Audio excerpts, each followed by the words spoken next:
Fantastic.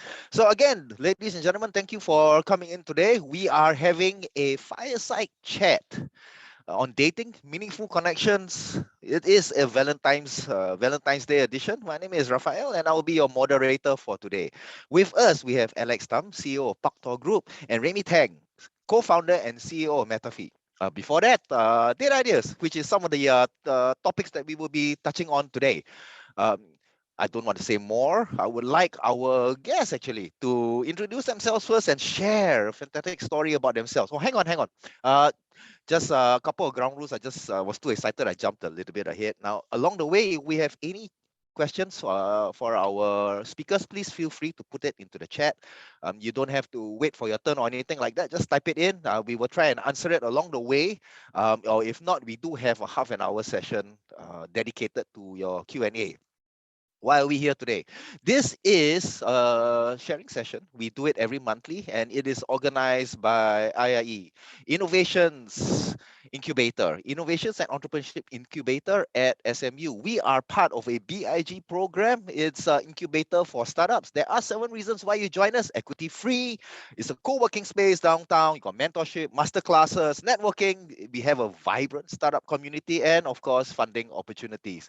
We take in 2 cohorts a year. So after this, I'm going to put in the website link. If you're interested into coming into our big program or find out more, just click on the link. And another announcement, we also open up our Lee Kuan Yew Global Business Plan competition for all startup founders up there, right? So it is up to $2 million in prizes, and it is Asia's actually, we like to say, okay, it's a global competition, but it is Asia's largest at the moment. It's a university startup challenge. So these are the 2 things on offer. I'd now like to hand it over to our speakers. Let's start with Alex. Let's have a brief intro about yourself, please. Alex, the floor is yours.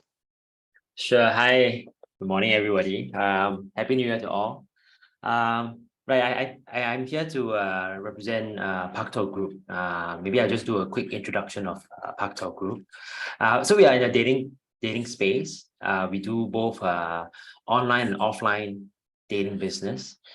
So we have altogether about 10 brands under us and operating around this region. So ones that are a bit more prominent might be the Paktor dating app that is similar to Tinder, to Coffee Meets Bagel, right? So we are an Asian player. And on the other side, for offline, we do personalized matchmaking. We do coaching. We do dating events in Singapore, in Taiwan, in Hong Kong, Malaysia. Yeah. So so generally we have people that comes in from starting from like 18 years old. They may join us through our dating app, and they may progress into our offline dating services as they move. There are also some that joins us knowing only the offline events and realize that dating apps suits them. So we are kind of like a group in nature. Yeah. So that's a snapshot of where we are and what we do. Thanks, Alex. Actually, got a question for you on that, but Sure. I don't want to jump into the question straight away. I would like to have Raimie introduce himself as well, please. Raimie, let's hear a little bit about who you are. Right, thanks, Raphael. Hi everybody. Happy New Year to everyone. I'm very privileged to be here, joining such an esteemed speaker in Alex to share this stage. But yeah, I'm the co-founder and CEO of MetaFi. So what we do is we are a dev tool product that allows any game developer to integrate an embedded crypto wallet inside their game or app. Yeah, so we allow any user to onboard into a crypto platform without the need to go through hoops to download MetaMask or some other crypto wallet. Rather, they just log in using their email. They can get access to the crypto platform itself. Yeah, but before that, I was previously the co-founder of Data Ideas. Some of you might have heard of that, but we were very fortunate to go through the SMU BIG program. So very happy to advocate to you guys to consider joining the program. Super amazing program. But in our current startup itself, we recently graduated from Y Combinator, which is one of the best accelerators in the world for startups based in Silicon Valley. So we got about $500,000 in funding, and right now trying to grow the platform, trying to make sure we grow our revenues and hopefully become a $1 billion company one day. Yeah. That's a lot of things we can learn from you, man. I hope we can capture all that within this 1 hour. All right, so let's jump into it now, right? So we've got Alex. You mentioned offline and online type of services. Okay, so let's start with the basics first. For any of our friends who are just curious about this but do not know the differences or anything like that. Online, you mentioned you got apps. Offline, you got coaching services and so on. Am I correct? What is the? I mean, if we were to really pin it, can they operate without each other? Yeah, Yeah. yeah. Fully, the way we operate it is fully independent. So we don't want to rely one brand on the other brand. Yeah, so dedicated sales team on each of them. And I think there are some shared resources. I think for efficiency, there's still some shared resources. Yeah. So like for example, HR we share. But otherwise, I think they have their own P&Ls, they have their own goals, targets. Yeah. But it doesn't, I mean, when you're doing this, right, I don't think it starts like, let's do something online, let's do something offline and launch it together. That's going to be a Okay. starting point first, right? How did that happen? What were you looking at?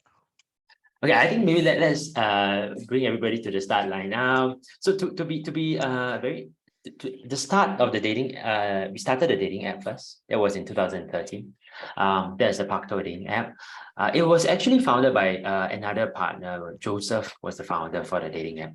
Yeah, and I joined actually in 2014. So 1 year after the app was founded. To start the offline dating business. Yeah, so that's my where I came into the group. Yeah, so that's also the time when they were raising funds to expand their line of services for singles. Yeah.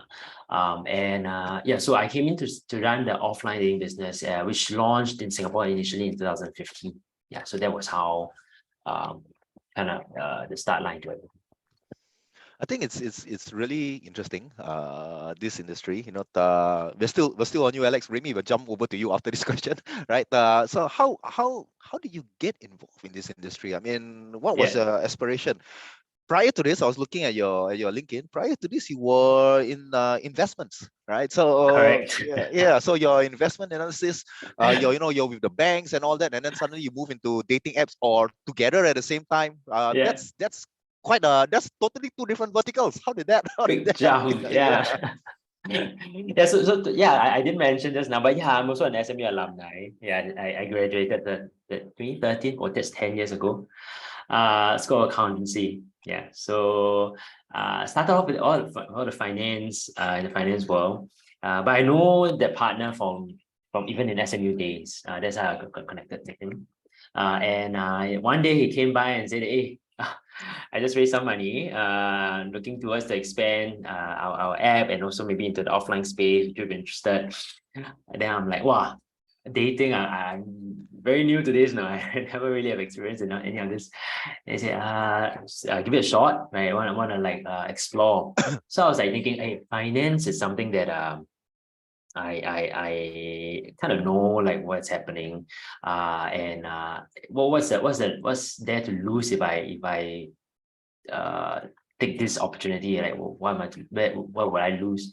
I at most I will only lose like maybe like half a year of time, right? So I tried. I said, okay, never mind, I'll just join and see how this goes. I'll try to build this business up. Yeah, so I think once we started, and I think things started going okay from there, so I gave it more time, and yeah, and then we didn't look back from there. I like the thought on it. If you jump into this, and what do you stand to lose? Half a year. That's how we gauge. Yeah, the business may not kick off, but that half a year you still get the experience of launching Exactly. something, trying something. So that's Exactly. really invaluable. And that's great sharing for everyone to hear as well. And it's just, so would you regret not taking it up at a point in time also, right? So if you look back and say, yeah, I should have, yeah, then it's something that you also have yeah, some regret there if you didn't take it up. Yeah. I used to, I still tell a lot of people, but recently I was in Europe, and so we got some potential startup founders talking to us. We were there actually letting them know about the Lee Kuan Yew Global Business Plan competition. And these startups came up to us and say, we are in uni. We don't have the time to start a business because we have to focus on so many things, right? And I told them, I said, actually, uni may be one of the best times for you to start a business because all your resources are there. If you got something in business that you're stuck, you haven't learned that particular thing in accounting or anything like that yet, your lecturers, everyone is there. The whole ecosystem is there. You're already plugged in. They can be the ones that can guide you along the way. And the feedback loop is fantastic. So, again, for all our friends listening in, based on what Alex is saying and based on, all the experiences we've received, uni is actually a pretty good time. And Raimie is actually a perfect example of that. Am I correct, Raimie? You started Date Ideas. I looked at your LinkedIn again. You started Date Ideas. You were a CEO while still studying. You managed 50 over interns, and you had 50,000 over subscribers while still in school. Let's hear your story. How did you get inspired, and how do you manage that?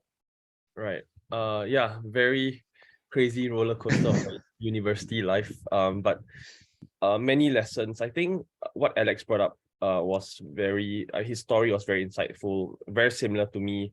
At year one, nobody knows that at year one of university, nobody ever knows that you want to be an entrepreneur or you want to be a founder. You probably have done internship somewhere else and you're still not sure about where you're headed towards. Same for me. But I think the key difference was, I think during NS, National Service, I was like trying out a few projects already, and I kind of I wasn't a developer. I went to self-learn coding just to be able to code out a simple app back then. And then when I was entering university, I thought, hey, maybe while working on the previous app I did during NS, I actually had a lot of fun. So I felt, okay, maybe this might be very useful, might be something for me. And the problem that we had in the first project was we weren't solving a very clear problem. So when I was entering university and looking for startup ideas to work on, I knew that it had to be a problem that I personally faced at the beginning.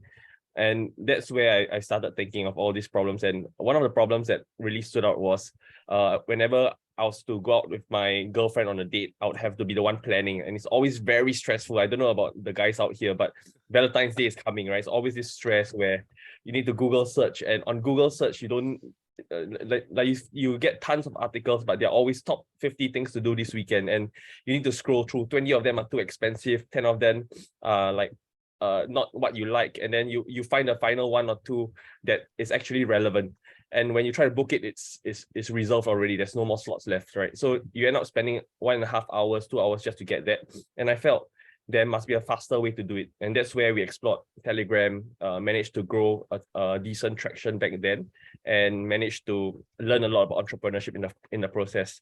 So yeah, as what Raphael mentioned, there's no better time. I think the main 3 things that I'll recommend focusing on while in university is for your startup ideas. I like to call it TTG. Team is the first T. All right, try to find a good team. And it's a hit or a miss. So my current co-founder and CTO, it took me three years and over 300 LinkedIn messages sent out to finally find him. So super painful process, but I'm very glad to have found him. And the second T is traction. So while trying to find a good team member or co-founder, try to build some traction in the process, because even if the skies are all gloomy, as long as you see there's some traction, you still feel there's hope to continue doing what you're doing. And the last thing is G. So G stands for growth potential. So before you graduate from university, try your best to really imagine that, hey, if you graduate from university and do this full time, there's a lot of potential to grow. So back then we were at about, I would say 30, 40,000 subscribers. I knew that, hey, we were just on Telegram. We haven't even tried mobile app, haven't even tried Instagram, TikTok. There's so much room to grow. And that's why after graduating from university, I had that conviction to do Date Ideas full time back then. Yeah. Amazing, so to everyone listening in, right, you're actually looking at 2 saviors of relationships here, right? Or because of the 2 of them, you are in a relationship. Okay, so I'm very curious, right? Got so many questions, besides your experience on this, right? Did you get it together simply because of your own experience, or you asked around, you had some market intelligence, you had some other friends saying, hey, I've got the same problem as you, Valentine's Day is coming, don't know where to go. It's always the same old places. Short of going overseas. Right now we are in Singapore, and then I tried booking online, but everything's already fully booked. There is no one place that's available, or you think you've got a great place, but then everyone is showing off fantastic pictures on IG, and now, oh my God, I'm competing against all this, all these things. So how do you get your market intelligence on this? Or, I'm just going to do it. Yeah, I think for first-time entrepreneurs especially, but many other like serial entrepreneurs say the same thing. Always solve a problem that you yourself face, because if you are solving a problem that someone else faces, then you need to go through the extra hoop of talking to them to find out the core pain point. And okay, talking to them is not actually the hardest part. The hardest part is actually deciphering whether like which parts of what they say is fact and which parts of what they say is fluff or not the truth, right? And there'll be so many people who don't want to break your heart and say like, oh, you're working on something that I don't like, right? They'll say, oh, this is amazing, or worse still, they think that they'll use it, but once you actually launch it, they don't. You spend 6 months or 8 months building an app or product, they don't use it. So I remember in the early days of Date Ideas, I always ask myself when we are like putting out content, building a mobile app, okay, is this something that I want and it solves my problem, or no? And of course, at the start, I would like lie to myself and say, oh yeah, I will actually use this. But in fact, like deep inside, I will actually not use or not go for certain date ideas we put up back then. But yeah, over time, I started being more critical and make sure that everything that we did from a business standpoint had to solve at least one person's needs very well, and that's myself. And hopefully there's like thousands of other people who also think the same way. Yeah. Fantastic. We'll let you go now, and we'll come back to Alex. Alex, back on your online and offline. So offline, I think you mentioned just now, or if not, I may have got it again on your business description. You get people to meet up at casual settings. Am I correct? Offline, yeah. Offline. So why casual setting? I mean, again, the need for the product, right? Do you do any market intelligence, or was there a real need for people to actually get together in casual settings? Did our society really need that? What convinced you of something like that? Actually, that's a very good question, because I think the interesting point I mean, Raimie's point was quite valid. I mean, if it's really a personal problem that you're trying to fix, I think you have a stronger push or stronger conviction. But in my setting, actually, I joined a dating industry when I was already attached, right? So I technically wasn't really looking for love, but what I felt real at a point in time was that before dating app started, actually there is very little aggregation of singles. Right, there's very little space where you can say that these are all singles that are sitting in a single database, or single spot. And I felt that when I joined them to promote an offline dating service, it was a very direct channel, and they are scaling. And I know that when they scale and they are getting, which is the part of app, as they scale and as they get more mass adoption, it will also warms a downstream offline dating experience for my side. Yeah, so I felt at that point in time it's actually a good business opportunity, and I could actually get and that's also one of the critical points for dating businesses, where you must have sufficient scale. Yeah, imagine your database only has 10 people and you bring in 11 person in. How many matches can you bring about? And it's just that.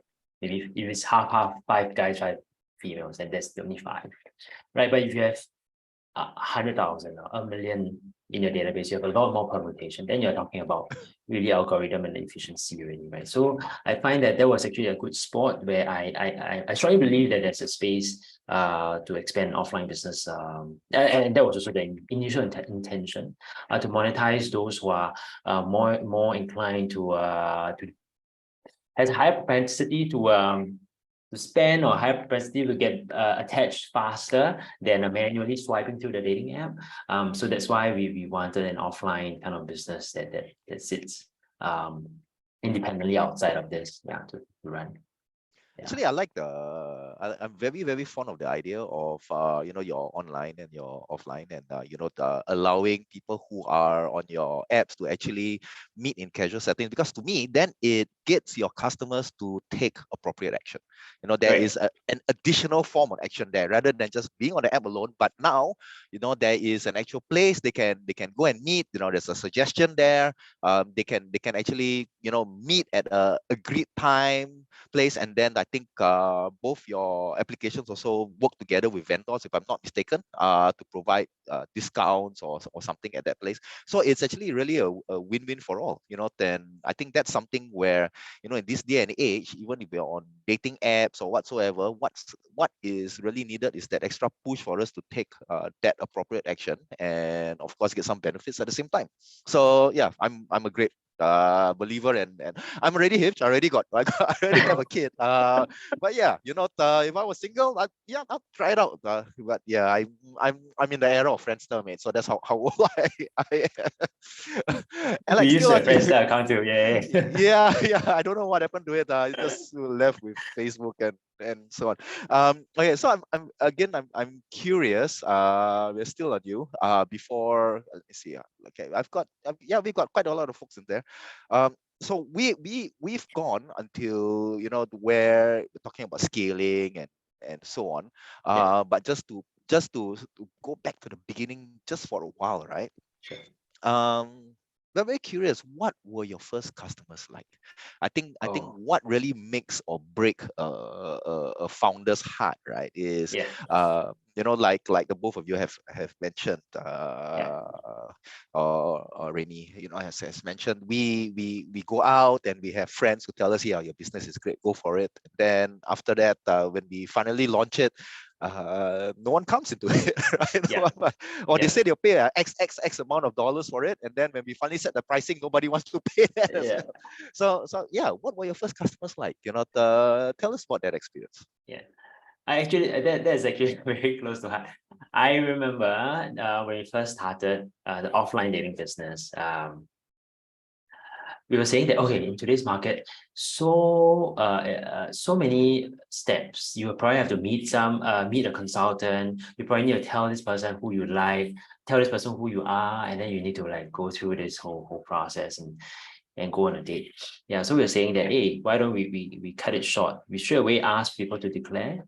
So that was really at the start point. Ask people to declare, submit a form, tell me who you are, tell me your height, tell me roughly who you're looking for, and pay a nominal, maybe for that back then maybe a date is like $100. No, less than that, $30 a date.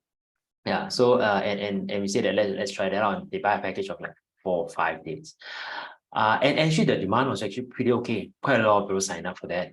Within the first month, we see like a couple of thousands coming in terms of sales. Then the second month problem started already. We saw people going on dates, declaring wrong information. Right, we Oh set them my. up on dates. Yeah, the girl they thought that the guy is 180, but then the guy is 160.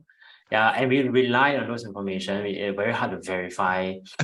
Yeah, those declared information, and then false job, false, a lot of fake stuff that comes out.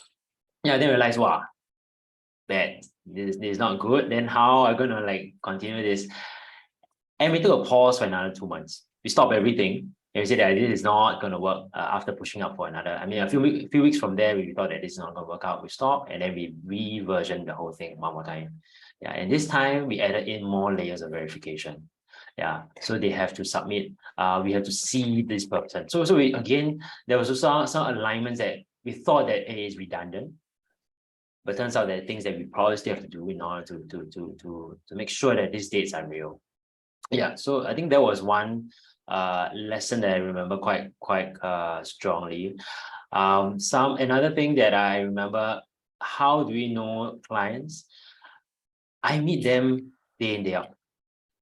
So after we change the version to the new version of verification, I meet every day like 3-4 people, talk for 1-2 hours, 2 hours. I meet day in, day out for months, right? Just to know that I know that there's a need for what I do.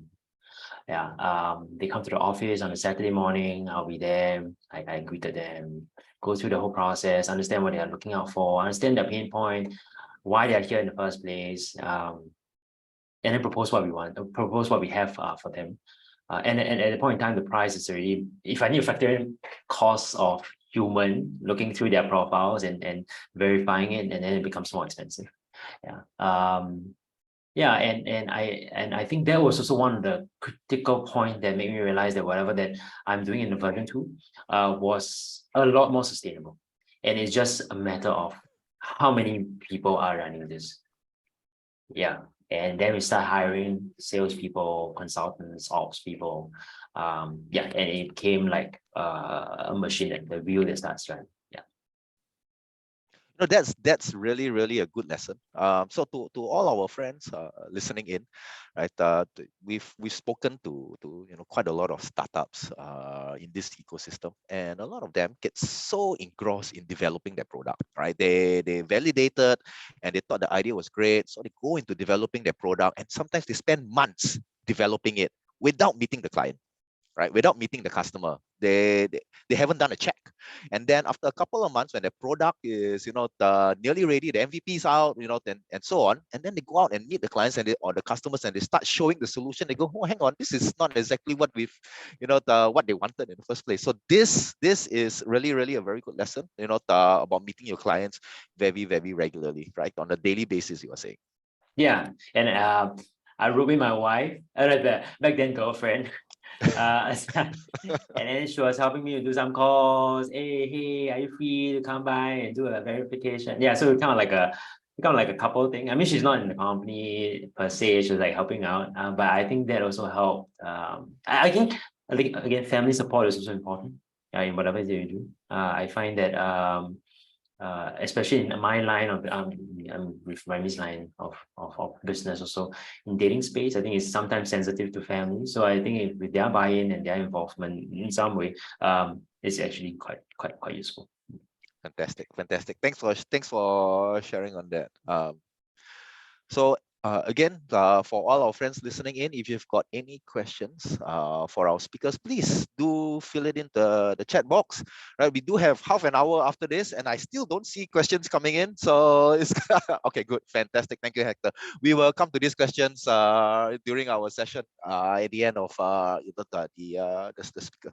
So Raimie, I've got the same question for you as well, because I would love to hear these experiences from both of you, and both of you need a fair shot at it. So what were your first customers like? Were you on Telegram initially? How do you do the verification and so on? Your story to tell. Over to you. Yeah, so I mean, I'll just touch a bit on Date Ideas, which is our first company, and then the second company, MetaFi, because two very different space, very different first customers. And I think there are many lessons to share from both. So for Date Ideas, initially, as mentioned, I was solving my own problem. So my first customer was myself, which really cleared a lot of hurdles for us in the early days. But so we started from Telegram. I knew that, okay, so basically once we got content going, so our strategy was always, before building a mobile app eventually for a marketplace for Date Ideas, we should validate it with the MVP. And our MVP is not something that we're going to build. We're just going to use Telegram to keep pushing out Date Ideas and see who buys the ideas, monetize off of that, and then move on to a mobile app eventually.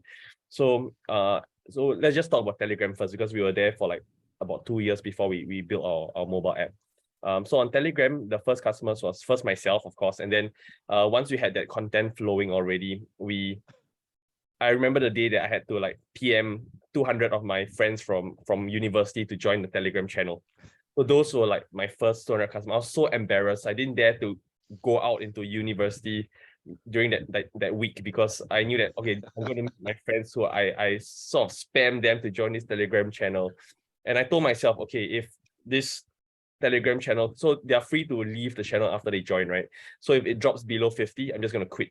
It just means nobody's seeing value in what Date Ideas I'm putting up in the Telegram group. So and if it grows higher, then I'll continue doing it. Or if it doesn't drop below 50, I'll continue doing it.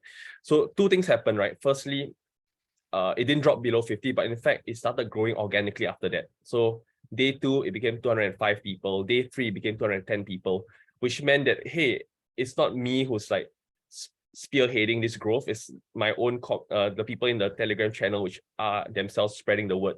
So that was a good sign. Of course, like it was slow growth at the beginning, but it was fine. I think the second thing that really hit me pretty well was when I actually met some friends who I sent the message to.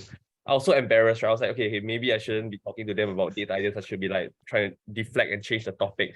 But in fact, they were the ones who told me, hey, like I actually went to this exhibition that you're talking about in your Telegram channel. It's super good. And they actually used it even before me going for those date ideas itself. And I think that was the time where I felt, wow, okay, I'm actually solving a problem for them. And that kept me going. And coupled with the growth of the Telegram channel, it definitely gave that conviction that we were doing the right thing.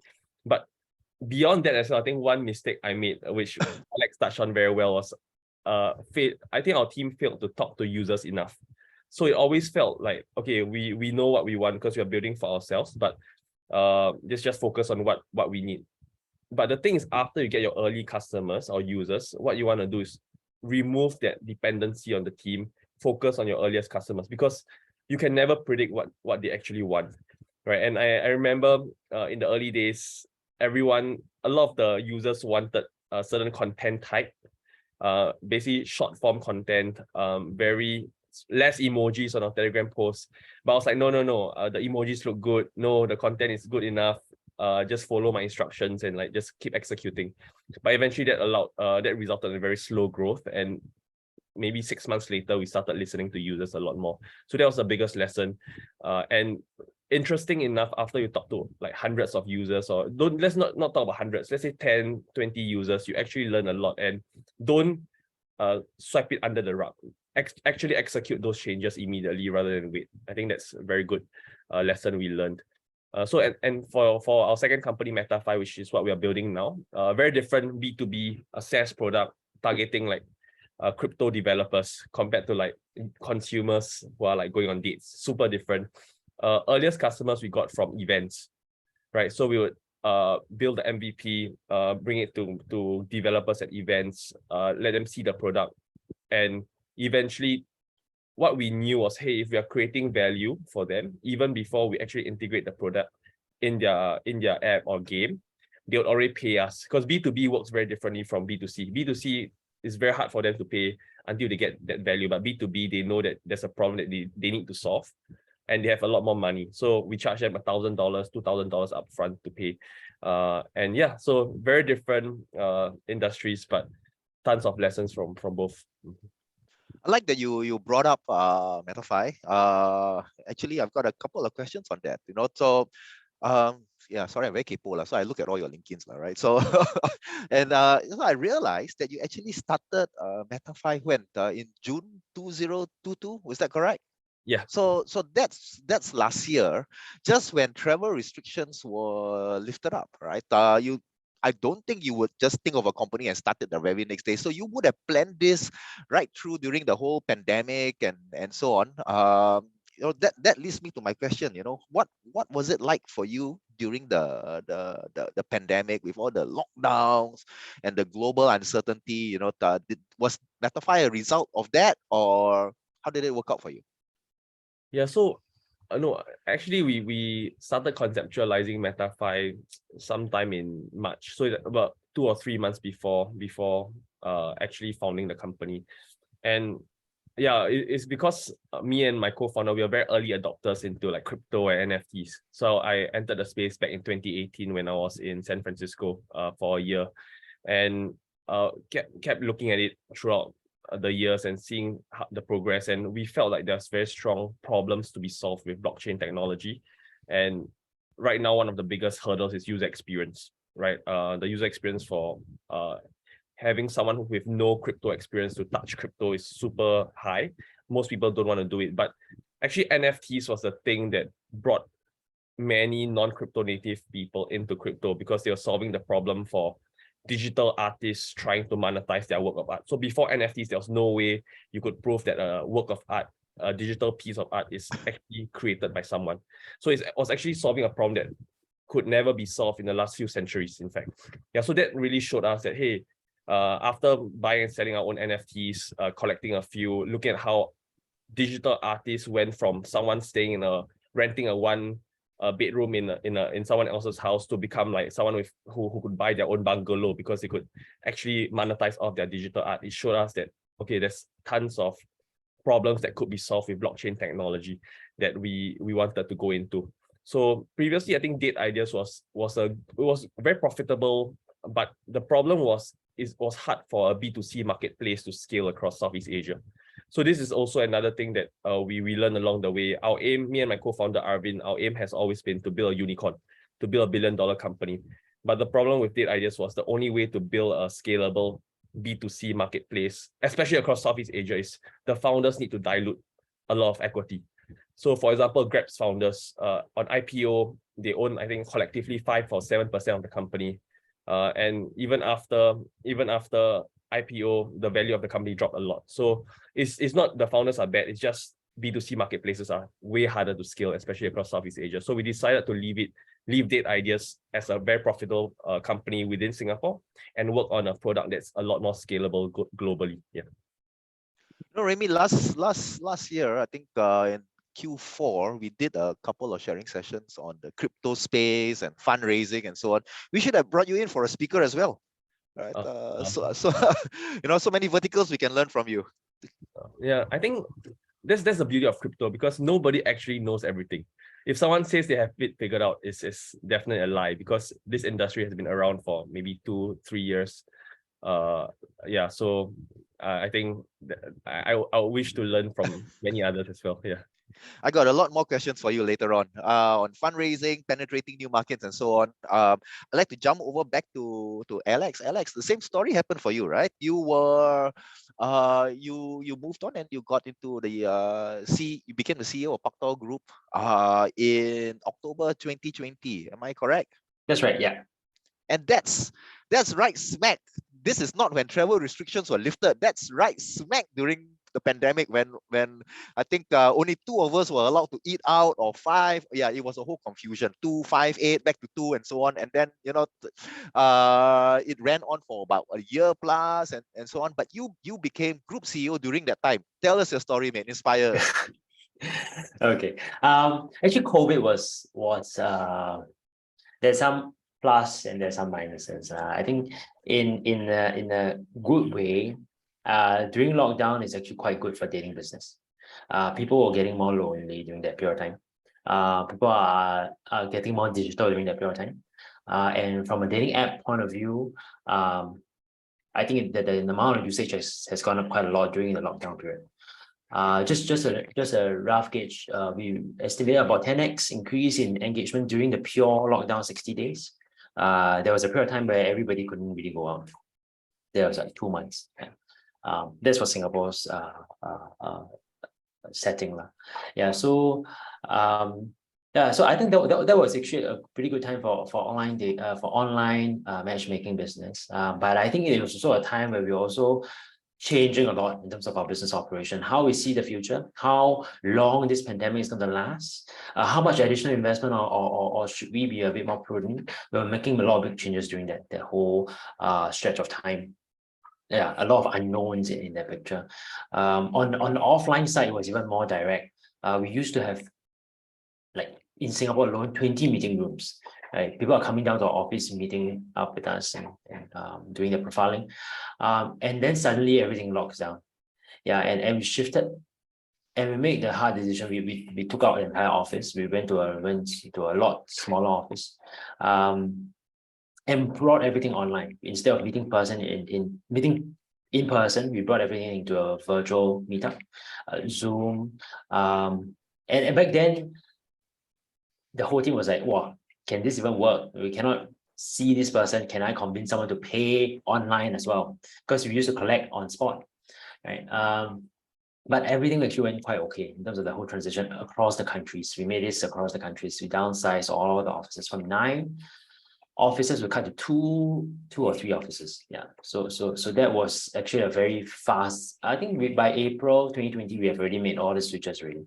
Yeah, so it was actually a very swift and hard decision to shift everything online, and And once you make the shift, it no matter how long the pandemic is going to last, it doesn't affect us that much anymore.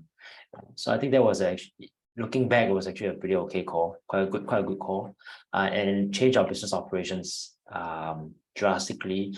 And by putting everything online, I can do a profiling of a person from Singapore for someone who wants to onboard in another country. I can do a dating event. We also did a dating event from Singapore because they couldn't travel. We said that why don't we bring travel to you? So in Singapore's clients, Singapore singles can go on an overseas trip by having our counterparts in Taiwan to walk down the night markets, and then they can order things on the spot and we'll ship that back to Singapore. Oh, beautiful. Yeah, so that we allowed all this to happen. Yeah, so it was, and what about like dates? We couldn't set out the dates in person. They couldn't meet at a cafe, so we have to do it online also. And so we introduced the profiles online. So so those are all like big changes that happened during the pandemic period.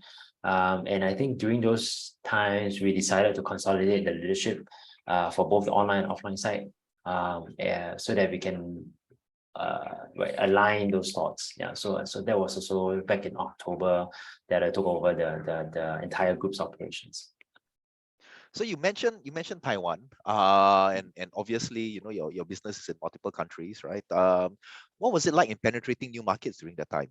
The startup scene and so on, the market acceptance for your business to go over there. What was your playbook like? Well, I don't think that there's a show win approach. I think every market has its own set of challenges and restrictions or limitations. Of course, also opportunities. So Singapore market size 5 million, number of singles in Singapore, we estimate maybe only about 400,000 that we can tap on. But we go to Taiwan, population 23 million, right across north south, right? Again, even within the country itself, Taiwan has so much difference in for example, spending power, right? Those in Taipei versus someone in Kaohsiung, and again, off city, someone off city might even have a very different kind of outlook towards dating, the kind of services that they require, the amount of money they're willing to pay, income level is different, right? So, and country to country, there's also a lot of differences in how they perceive dating also, right? And for just another example, maybe in Hong Kong, during the riots in 2019, we add in a requirement to filter by political views. Oh, okay. Right. So you are someone that's very, I'm not sure you know that there's actually two key camps, the blue camp and the yellow camp. So people are only wanting to date within their own camps. Yeah. So that was also like restrictions or changes that we also have to evolve along the way, in terms of matching. So when we are going to these countries, we also realize that we probably know that we may not understand 100% of how this is going to work, but we take it a step at a time. We bring in our experiences from countries that has been working well and see whether it works, and then maybe our local counterparts, our local hires give us a lot more guidance towards like what they value as important, like criteria to find a life partner. And what do people down there look out for? Maybe some cultural things. Like in Taiwan, horoscope is very important, for example. Yeah. And also very interestingly in Taiwan, most of the spenders for dating are males. Yeah. And this is actually very different from a country like Hong Kong. Right? Most of the significant or more than half of the spenders are actually females, right? Who engages in dating services. Yeah. So again, in very different profiles, we take a lot of leads from the local country leads or country managers, but we have a core thought process, a core idea that we believe works, and we evolve. We branch from this core to localize it in the different markets. That's very interesting. When we think about dating apps, is political views is not it's not the first thing that comes into my mind actually. Yeah. Yeah. Or maybe because I'm in Singapore, so we don't really have two extremes there. But yeah, that's really very interesting. And these stats are so amazing. When you mentioned about Hong Kong, more of the females there actually spend on dating apps, and then in Taiwan is more males. It's do you see I mean, if you were look at it in a trend, right, there are more users over the years now. I mean, you did mention that during the pandemic there was more people doing it digitally. Now we can of course go out and meet and do the traditional methods of meeting people, right? Do you see a rise in this, or I mean, if you put it on the trend, what does it look like? Yeah. So I think it's something that I think we also experience, that our investors requirement also change over time also, right? I think initially I think we want the adoption to be key, and we scale it very quickly, but right now it is a lot about bottom line, right? We want to make sure that we don't have to constantly raise, we don't have to constantly dilute or need to listen to an external party's instructions about what we need to do. So we are a lot more guarded in terms of our bottom line at this point in time. So yeah, so in terms of trends, I think we strongly believe that online dating, offline dating is here to stay. The need for dating services are there. People are more right. Their social circle after graduation or even in school days is actually not they probably still need some form of dating products out there to help them find love, not just in Singapore but also regionally, globally, right? I feel that there's still a lot more room. The amount of people who are using dating apps in today's time is still actually not super high. The number of people who have tried dating services among singles is still it's less than 50% for sure. Yeah, so we feel that this pie is still available for us to tap. So I feel that we have more to go for. There are markets that we have not entered that we can go into, where we have, maybe for example, we've already established an app presence but not an offline presence. We have the kind of gap that's available. But we are also very mindful of our P&L so that we don't have to always be burning cash. Thanks for that insight. Raimie, over to you. I've got one standard question, which we ask for all our CEOs here. You talk about fundraising, so you've raised what, 500K already, something like that, or probably more. How do you prep for that? Standard question. We ask this of everyone. So how do you prep for that? Can you share some of your success and failures in fundraising? Okay, the best way to okay, just very brief snapshot. I don't think we raised a lot. We raised so far 500K USD from Y Combinator, another 250K from angel investors. So we raised about 800K USD. Yeah, so I think the most important thing is build a good business, which means product market fit, right? I think I saw a few questions from the audience about product market fit. Yeah, it's not. A lot of people think it's easy to raise money. If you have built a successful company before, you exited or you failed as an entrepreneur before, maybe it's easier and you don't need much to raise.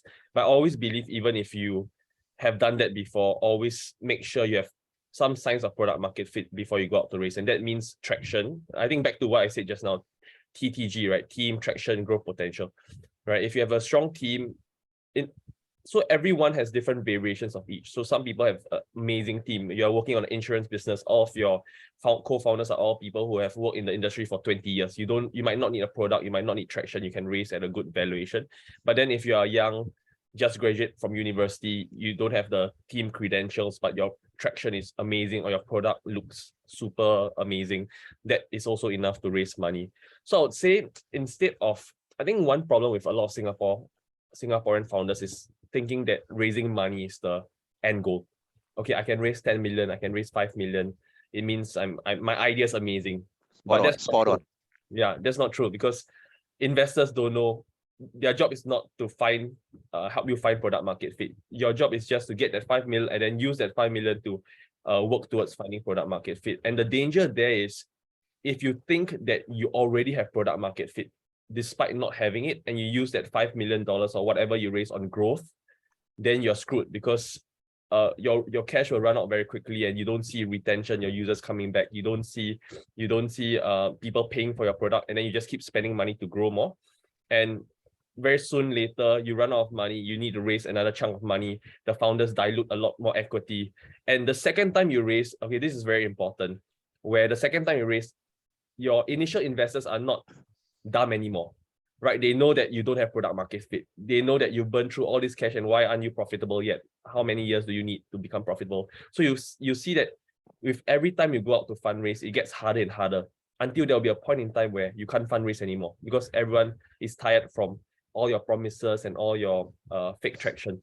So I think Alex is like smiling. I think a lot of us founders go through this, and the key is two things, right? To counter these two things, right? Number one, make sure you have what Y Combinator calls it is ramen profitability. Make sure that you at least earn enough, or make sure you start charging early, earn enough to pay all your costs, so that you don't need to ever raise money ever again. And then you use that time to figure out how to improve the product, iterate and stuff. The second thing is also from the get-go, just treat it like don't play the fundraising game, because once you start playing it, you have no way to go back. You're stuck with having to raise money. So make sure whatever you raise, let's say, so we raise about 800K now. We don't hire a big team of 6 people. In fact, our team is just 3 people, right? Make sure our runway now is 4.5 years. Although we are, so 4.5 years without even, we are not even factoring the revenue we get every month. So that's the amount of burn and runway that we have to figure a lot of things out. Yeah, but I think one other thing I want to bring up was the point about product market fit. And Alex brought it up also. I think don't start from Singapore market. I mean, that's my advice to everyone here. Because there used to be a thesis that, okay, Singapore is a good pilot ground to figure things out, and then later on you can expand to Malaysia, Indonesia, Jakarta, whatsoever. But the moment you step out of one geography, like what Alex brought up, the needs are totally different. You need to repeat the whole product market fit process to figure tons of things out. And you realize that the product you built for Singapore is not as relevant for even people in Kuala Lumpur, or even across the causeway, JB. The product is totally different. The needs are different, and it's not scalable to build a different product for every single market. So my advice, what we learn now is target, if you are building English for English speaking people, try to go to US, right? If you have some background in Indonesia, straight away go to Indonesia. Don't target Singapore first. So that's my advice, because that's what we made, the mistake we made for Date Ideas, which is starting from Singapore, thinking that we can scale easily to JB or KL. But once we try to do that, it's a totally different ballgame. Yeah. I want to actually expand on that, because I've got a question for you as well, about the highs and lows and any mistakes that you have done. We'd like to hear one battle scar. I can see that it's leading about going to market and so on. But again, it's your story to share. We'd like to hear about one battle scar that you'd like to share with us. Wow, one is too few. Your call, mate. We've got time. Yeah. I think for us, we were decent in not making too many fatal mistakes, in fact. So if I were to think of one battle scar, it's not choosing one of my co-founders properly early on.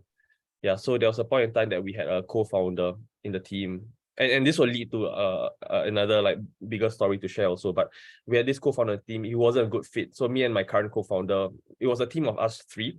And then my current co-founder, Arvin, me and Arvin knew that, hey, this third guy wasn't a good fit. And at that point in time, we thought, okay, let's just give him 6 more months, 1 more year to like whether he can change or whether he can fit the team. And then later on, we still had to ask him to step down. And it was, in my mind, it was an amicable departure, because like we didn't, yeah, okay, long story short is there's a lot of things that he asked from the team that wasn't what a co-founder would ask. He would ask for commissions for like growth stuff because he's the head of growth, for example.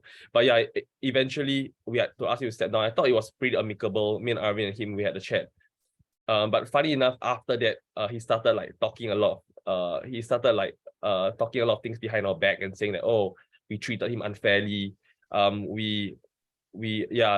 a lot of lies as well. Oh, after that, we fired the whole team, and yeah, so I think that was one of the biggest battle scars. So even until today, for the longest time, I was just like hard at work, right? Just try to build a decent company, not wanting to participate in gossip and rumors and whatnot. But even until today, I have people telling me, hey, this guy is still like saying stuff about you and the team behind your back, although it's been like 4 years.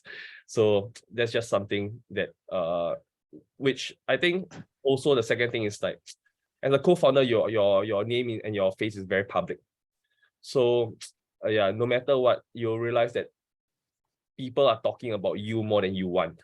And if someone's spreading bad things about you, then that basically a lot of people are hearing that more than you want. So something that I had to learn along the way. Now, number one, being more resistant, but also number two, which is something I learned, being more vocal in telling my side of the story, because you don't want people to be spreading rumors or gossip. Yeah. I would say that battle scar is really too hard. With all the founders and co-founders listening in. Throughout the years, I've been in this ecosystem for a while. When we meet startups, investors look at the founder fit, right? So a lot of times when I meet startups, sometimes the business don't go as planned, right? And it goes back down to the co-founder. I guess maybe in uni or maybe after, sometimes there's this thing we call co-founder of convenience, right? It was just the right person at that time. Just convenience, right? But whether the contribution factor was there is another story for another day. So this is also a lesson to everyone who's tuning in. You would have a business, you would have a product that will take you miles, right? And it will be a solution for so many thousands and thousands of people, right? We are all counting on you to have that great solution, and make sure that you go past the co-founder of convenience and really put your A team together. So thanks for sharing that. It's really a story to heart, right? So thanks. Alex, let's hear a little bit about your battle scar as well, right? So I've written down here something that is a little bit of a stretch, so I'm just going to say it, right? Share with us the most important lesson you've learned in your journey that you think will be useful to other aspiring entrepreneurs. Yeah, I feel that looking back, and even up to now also, I feel that there are things that I always keep asking myself: should I do? Should I do? Should I try? Yeah. I think one advice I would give is that always set a deadline. Set a deadline as to decide whether to do or not to do. And during this period of time, just do all your necessary research to evaluate, is that a good opportunity or not? Yeah, I feel that, for example, I was thinking, should I expand to a country? Should I try a new service for our a whole new brand to start, maybe something into another new vertical. So there are a lot of these kind of things that comes by, but it's if you drag it out, it's also not good to you, and you may in a couple of months see a competitor coming out doing exactly what you think you want to do, and then you're like, yeah, I should have done it back then. That kind of thoughts. Yeah, so I feel that as an entrepreneur, I think you need to move a bit more decisively, and with a fixed timeline, maybe give yourself a month. Think through whether do you have the capital, do you have that mind space, do you have the resources to push through this idea? Is it a good idea? Ask a few more people during this period of time, and by that deadline, just decide yes or no, and don't look back anymore if you choose not to. Yeah. Thanks, Alex. So there we have it from our speakers, folks. The two very important advice that we can give out. One is really on the timeline, and one is really a co-founder selection, right? Curious, right? For the both of you, has anyone come back to you so far and say, thanks to all your solutions, we now like to invite you to our wedding. We got married because of you. You got some baby showers to invite you to, and so on. Curious, did anyone can take the mic here? Did anyone come back to you and invite you for any of this? Probably ours is a bit closer to weddings. I'm not sure whether about Raimie, because we do. I mean, we are the one that introduced two brand new singles together. So we have an upcoming one in JB. Apparently, it's a couple that's in JB inviting us for their wedding. We have like Pakto, or for offline brand called Kakai. Babies that's really here already. So they're around. So yeah, I think that's kind of like a validation to what we do. And I always tell that back to the company. Tell it back to the team, right? this is what we are working hard for.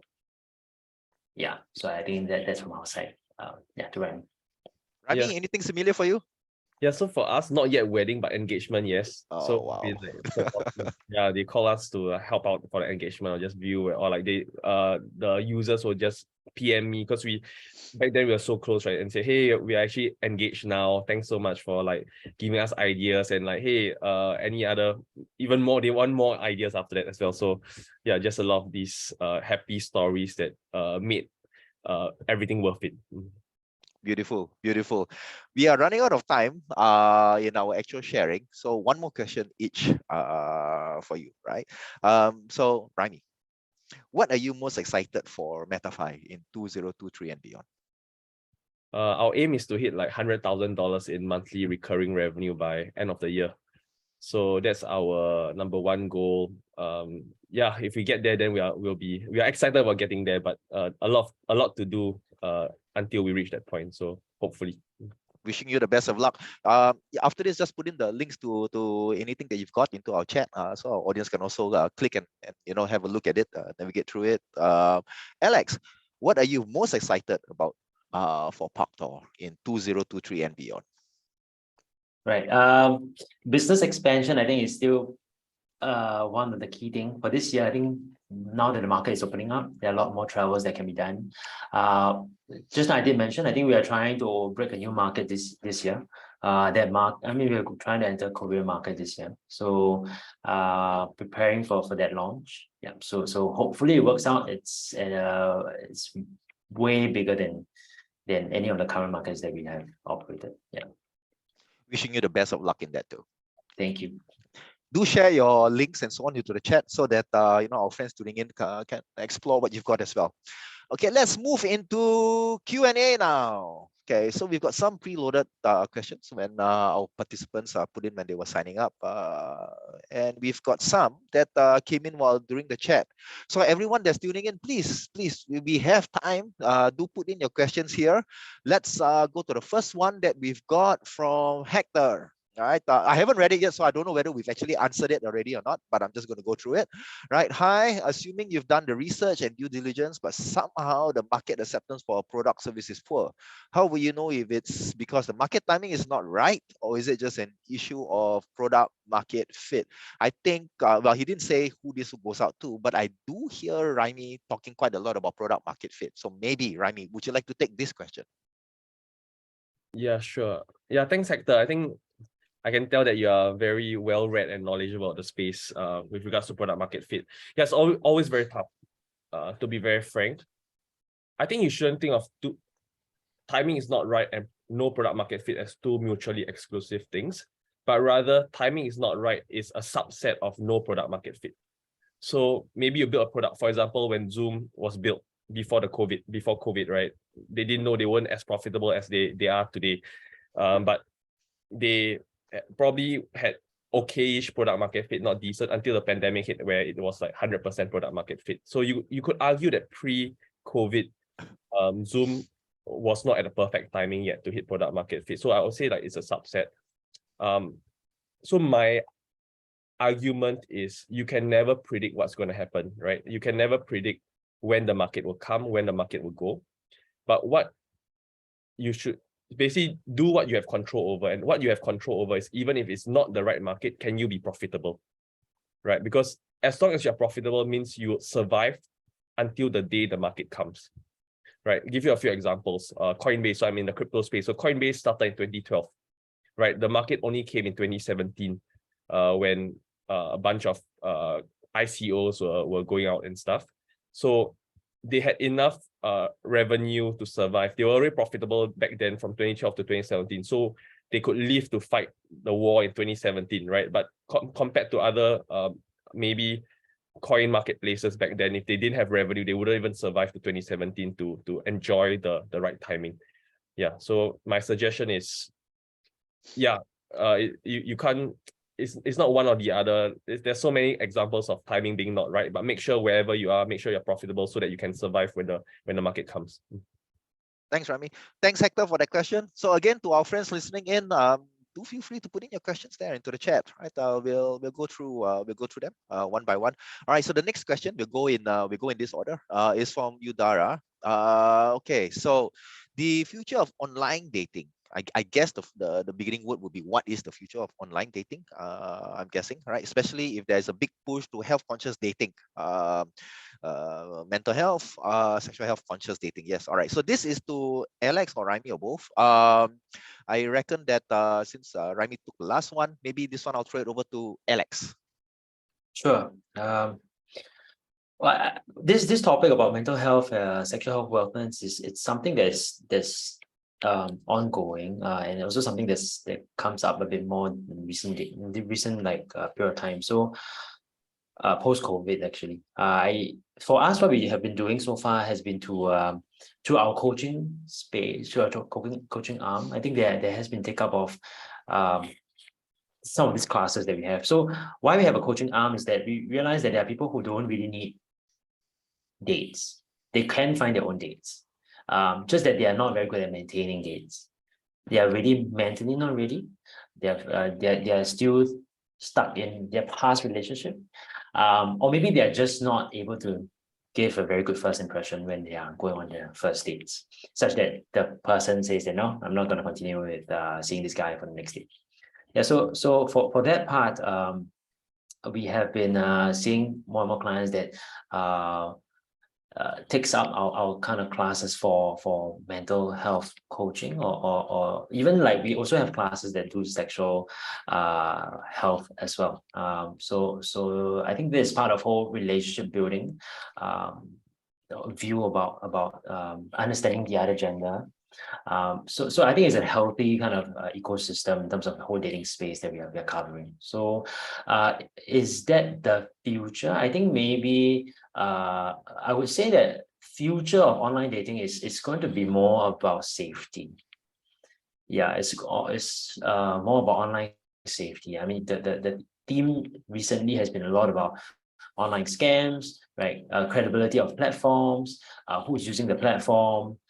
Yeah, so awareness. So these are, I think, more critical to the different players today. But I mean, this subtopic about health, consciousness in dating, I think it's relevant, but probably not the primary. Curious, it would be the safety component would not just be for Singapore, right? It's really across the board, Yeah, right? yeah, global. Yeah. All right. Okay. Thanks, Udara, for your question. Hope it was answered. The next one is from Marcus. Right. So this one goes either to Alex or Raimie. I think either one can just jump in, right? So I think we may have answered a little bit of this during our chat, but yeah, we can go for it again. So can I ask, how do you guys gauge if your product is successful? Yeah, I reckon we answered a little bit of this. For example, is there an industry standard for the rate of successful matchmaking, and do you compare your product to that benchmark? Either open the floor to either one who wants to take it. Start first. Yeah, I can start first. Successful, I think if you can achieve certain form of consistency, I think that's a good indicator. For example, for offline, I know if I do X amount of appointments, meet up, I'll get X amount of conversions. That kind of consistency through time gives me some form of validation that it is something that I can scale, something that works. Yeah, if it's very fluctuating, I think it's something that worries me more. For apps, I can always compare it to for example, our match rates. Correct. If my match rates, I know other apps has public information about their match rates, their engagement rates, their registration rates. So I can also have a sense what competitors are roughly doing through public information or through third-party softwares to be able to get a sense where things are, and then we benchmark back to what we are currently doing. Are we close to, above, or under in the different matrices, giving us a sense whether we're actually doing okay. Yeah, so I think that is some form of a guideline for at least our line of business. Thanks, Alex. Raimie, do you want to top that up with some of your thoughts? Yeah, I think benchmarking is a good idea, but I think even before that, you need to define what makes you a successful business. Because and this is not objective; it's very subjective. Someone who has a monthly income of 20K might, and then it goes fully to you, you might think it's successful. Someone like for me and my co-founder, we want to build a $1 billion company. So our definition of success is we need at least $100 million in annual revenue to get there. So then we look at the industry type. For example, if I'm doing Date Ideas, which is a B2C marketplace, I'll look at Grab, Shopee, or even DoorDash, those in the US, to see, okay, to get to $1 billion valuation, what revenue they're churning out, and then we back calculate there how do we get there. So yeah, and then we look at, oh, Singapore clearly is too small of a market. We should have went to Jakarta from day one, because that's like I don't know, 200 million market compared to Singapore's 5 million. Yeah, so then that's where you benchmark based on what you define success to be. Thanks. Hector's got another question again. There are many startup ideas that still aren't profitable. Is there a balance in decisions made between market share, market acquisition versus profitability? Alex, you want to take this? Okay. It is actually very subjective, in the sense that it comes from, are you the only shareholder? Right? Are you the only person making all the decisions? Do you have any partners, investors that you need to account to? They may have different views about how they want to operate this business. Some maybe if you are the again, also different types of industries also have different requirements, right? For example, a dating business might, like what I say, if you have a too small database size, you can't do much. Therefore, you need to acquire X amount of users, you need to acquire X amount of users. You need to have X amount of market share, right, for you to be able to compete profitably, right? So again, where you are, what kind of product that you are operating, who are your shareholders? I think these are going to affect the decisions what you're supposed to do, and also at which stage. So maybe Raimie can add on to it. Yeah, I think it's very gray. It's not so crystal clear, but the good thing is the answer to this question is very industry specific. So if you know that you're in the B2B SaaS business, for example, then there's so many companies that have been profitable from day one. They don't need to burn through market to grow. They can build a good product, they start charging and people are paying, they can still grow. But if you are in the dating app business, like what Alex mentioned, it's so hard because there's Tinder, OKC, Coffee Meets Bagel, and they're not charging people upfront. So you probably need to grow and then find a differentiation before you can start charging your users. Yeah, so what I would recommend to figure this question out is find out your specific industry and then talk to investors. Again, don't listen to everything they say, but a lot of them have been, I think YC, for example, has invested in thousands of companies. So they have a lot of data points on which companies succeed, which companies fail. And there's very clear buckets of like, oh, if you are operational intensive business, you need to raise extra money because your margins are super razor thin compared to if you are a deep tech business. So you might go 7 years without profit and zero growth because you are building that moonshot technology to become like, for example, I don't know, OpenAI, right? ChatGPT, right? How many years of like burning money before they actually launch ChatGPT? You mentioned Tinder. So you're with Betterfy now. I think this one will shoot back over to Alex, because when participants sign up, they can actually put some questions in there as well. I got one question here that's quite interesting. I highlighted it because again, it did mention Tinder. So Alex, how do you compete with the likes of Tinder? Do you find the algorithm of your dating app? Do you find the algorithm of your dating app ethical? I don't know. Right? How about safety concerns? Okay, fair enough. Right. Yeah, you want to take this one? How do you compete with the likes of Tinder? Yeah. I think for one, a single actually uses multiple dating apps, not just one. Yeah, so on average it's about 5. They download multiple, so we don't always have to be number one in that sense, in order for you to survive and do okay. And I think number 2, I think our key difference compared to dating app like Tinder is that we are a lot more local. yeah, that's why we use the word paktor, right? It really sounds local in an Asian context. In Korea, we even changed the name from paktor to swipe because paktor doesn't mean anything down there. We also changed the name to be a more local, and that's also kind of like a requirement we learned after launching there to realize that we need to be sounding local in order for it to have adoption. Right, so and that's why I think when you swipe through our database compared to a Tinder database, you might actually see more local profiles, less expats.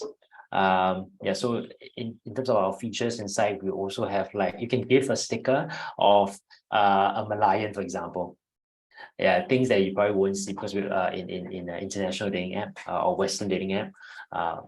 Compared to what we have. So again, all these are to increase engagements, hopefully converting into matches and success in terms of like converting into a real relationship.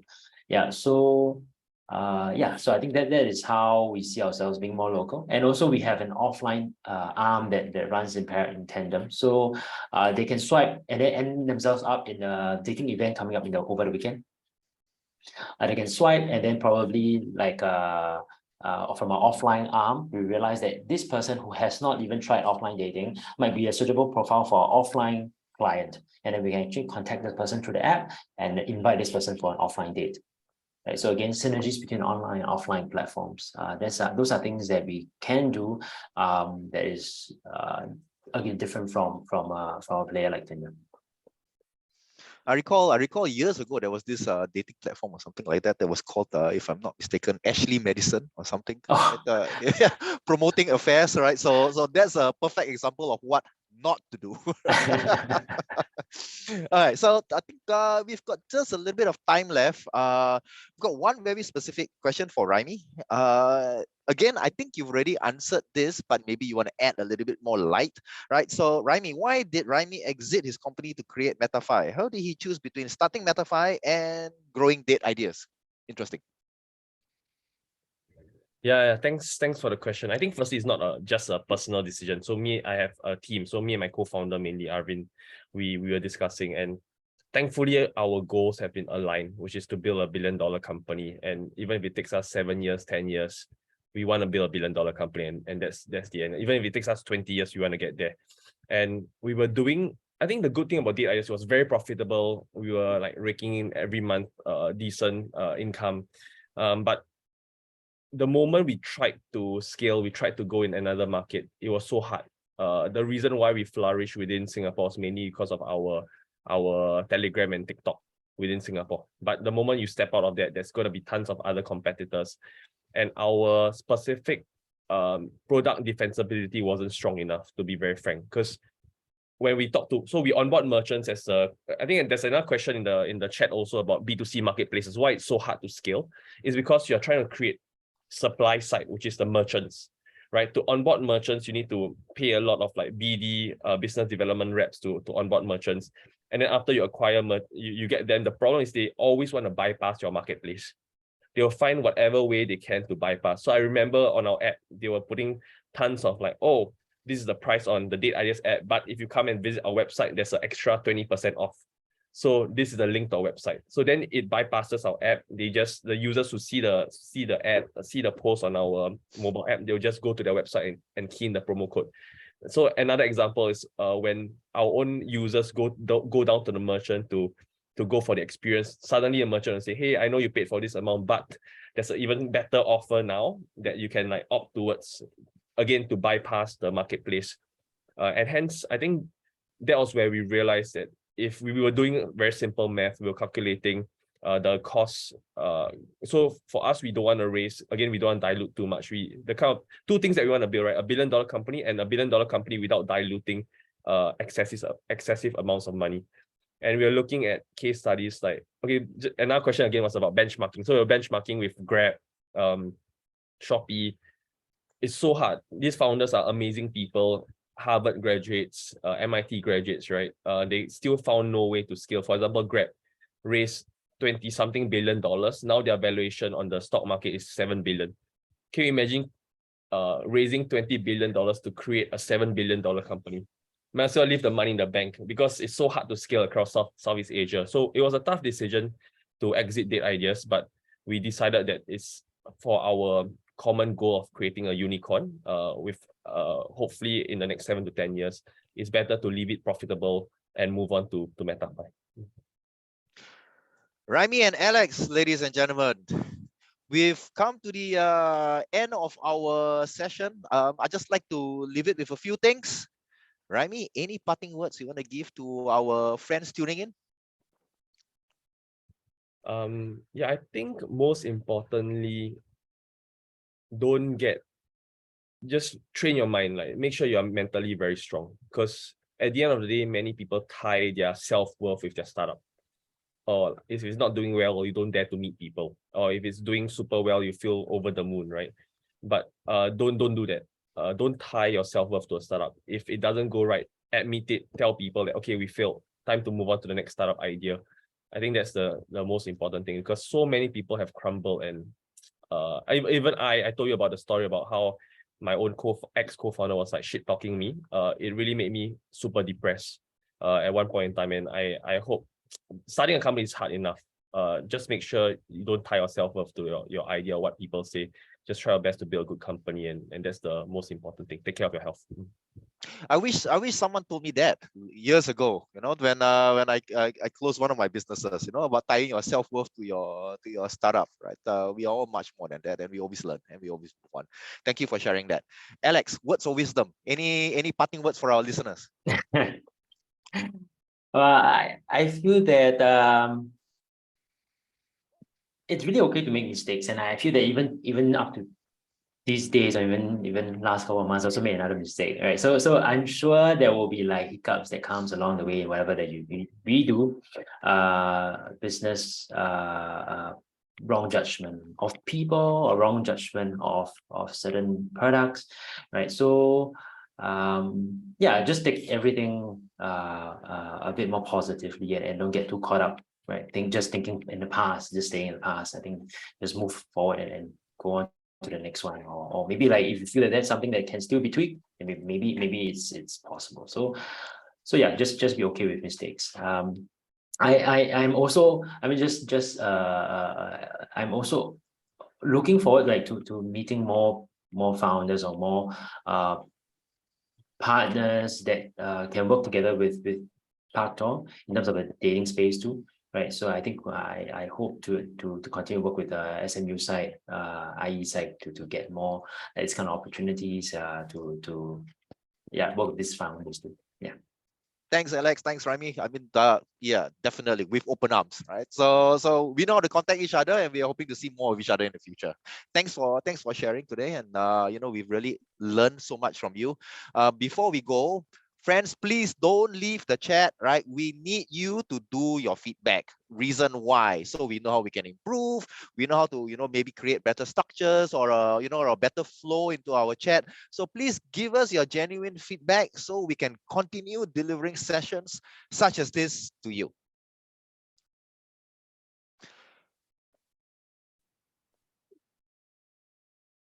And I think with that said, Alex, Raimie, it's been a pleasure. We've learned so much. Thank you for coming in today.